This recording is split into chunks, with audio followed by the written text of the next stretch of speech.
Assalamualaikum dan salam sejahtera. Dalam rakaman ini, saya akan tunjukkan bagaimana untuk melukis lita menggunakan perisian elektrik Circuit Studio. Jadi sebelum kita dapat menggunakan perisian ini, kita perlu install perisian elektrik Circuit Studio ini daripada Google Play Store. Selepas anda berjaya berjaya install, perisian ini akan muncul di paparan hadapan handphone anda. Jadi kita klik pada ikon ni Electric Circuit Studio. Jadi dia akan loadkan paparan depan untuk Electric Circuit Studio ni. Jadi dalam video ini saya akan tunjukkan bagaimana nak melukis lita sebagaimana dalam lab 1, lita yang pertama. Okey, saya akan tunjukkan bagaimana lukisan lita ini dan bagaimana untuk kita plotkan graf daripada lukisan kita menggunakan perisian ini. Okey. Jadi yang pertama kita perlukan AC generator. Okey, kita klik saja dia akan keluar komponen tu dan kita letak jari kita boleh gerak-gerakkan dia lah. Okey, dan kita boleh juga kecilkan untuk mudah kita nak melihat komponen kita Okey, sekarang saya cuba aturkan ke bawah sedikit. Okey, kemudian untuk generator kita boleh edit nilai dia dengan kita klik dan ada keluar gambar spana dan E ni. Okey, dekat sini kita boleh edit frekuensi dan juga amplitude. Okey, untuk ini saya nak cuba letakkan nilai dulu. Katakan saya edit dekat sini, saya letak nilai ini adalah nilai V peak Katakan saya letak 12 volt peak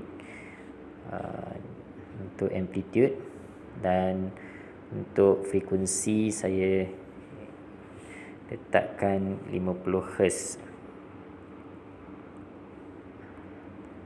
Okey, dan tekan OK. Okey, jadi kita dah edit nilai AC generator itu 12 peak dan juga frekuensi 50 Hz.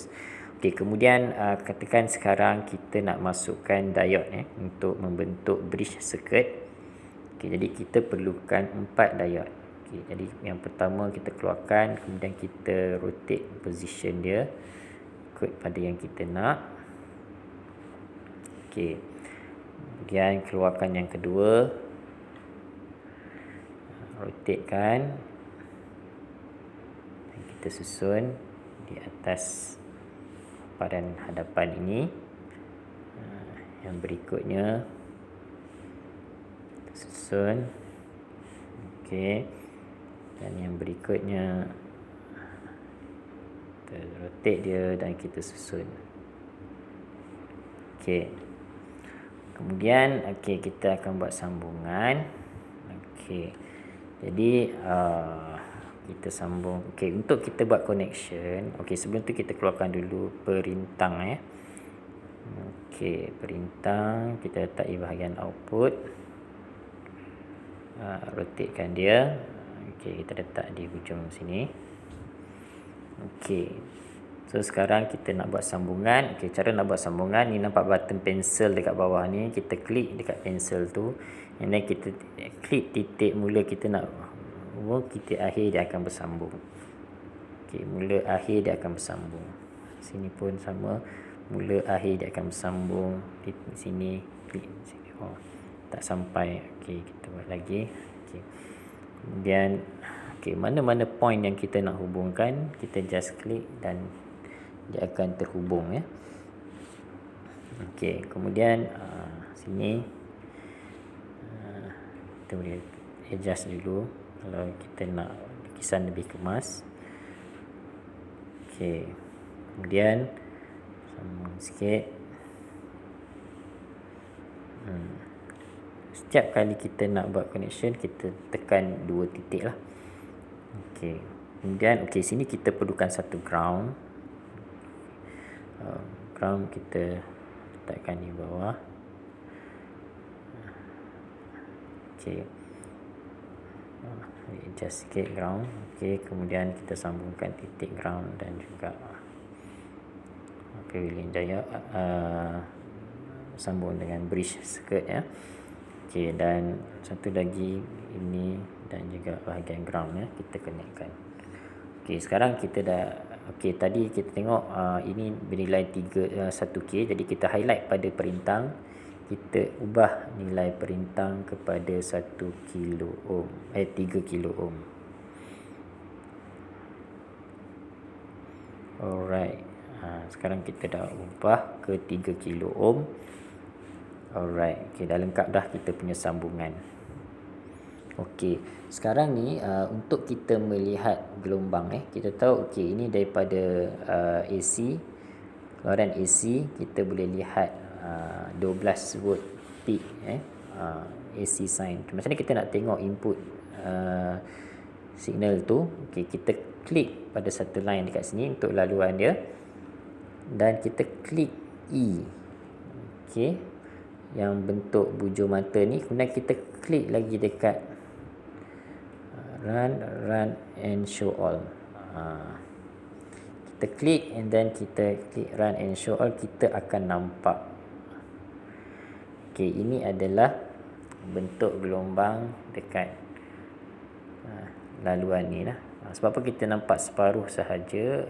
Sebab dekat sini dia hanya plotkan positif ni dan negatifnya di ground. Jadi sebab tu kita nampak sebelah aja.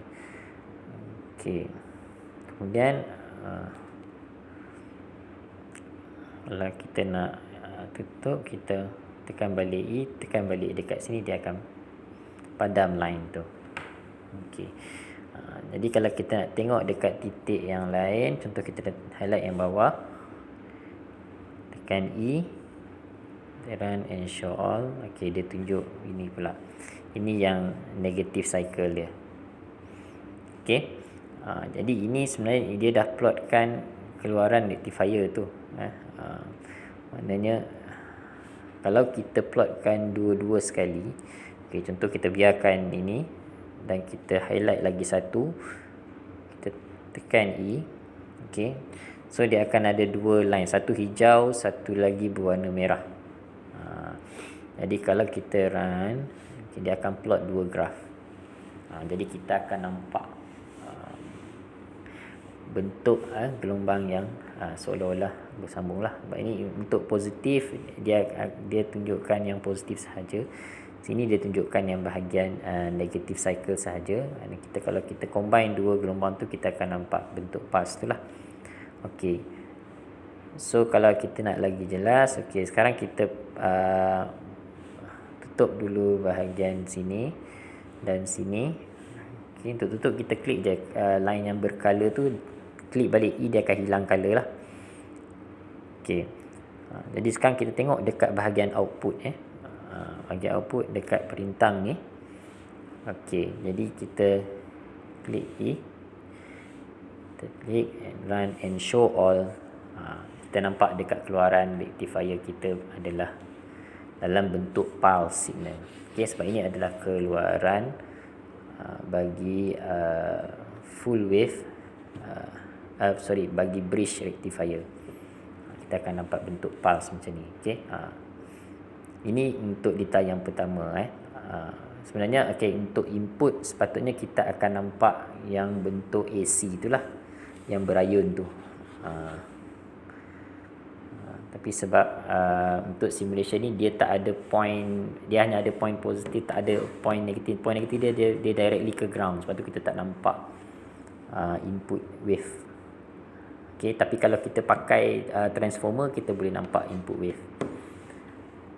Okey, jadi itu macam mana nak tunjukkan. Okey, sebab ni saya akan tunjuk satu lagi video untuk data yang kedua supaya anda boleh dapat perbandingan lah dua yang tersebut. Okey, itu sahaja untuk record yang pertama ni. Terima kasih.